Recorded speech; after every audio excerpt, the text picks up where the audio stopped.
In today's video, I'm going to teach you how to create a speech bubble icon in Figma.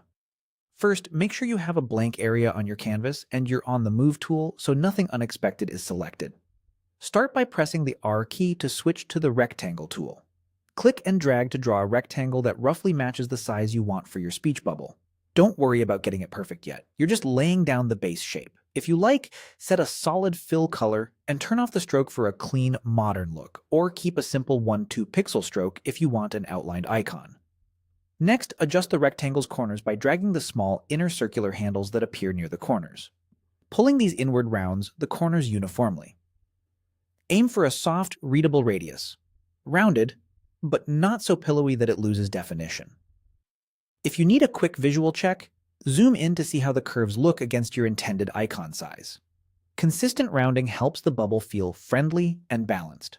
Now double-click the rectangle to enter Vector Edit mode. You'll see the shape's nodes and handles, which lets you fine-tune the geometry. This is where we'll shape the tail of the speech bubble.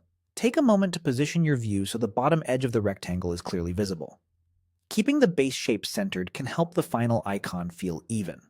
Then, look for the small circular point that appears along the bottom edge in vector mode.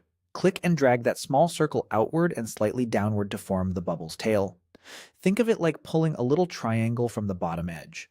Keep the tail short and subtle so it complements the rounded body rather than overpowering it. If the curve looks too sharp or too flat, gently adjust the nearby points until the transition feels smooth. A compact tail aligned slightly to the left or right of center usually reads well at small sizes. Finally, press the L key to switch to the Line tool and draw a short horizontal line inside the bubble to suggest text. Keep the line comfortably inside the margins so it doesn't touch the edges. Set a stroke weight that matches your outline weight or pairs nicely with your fill.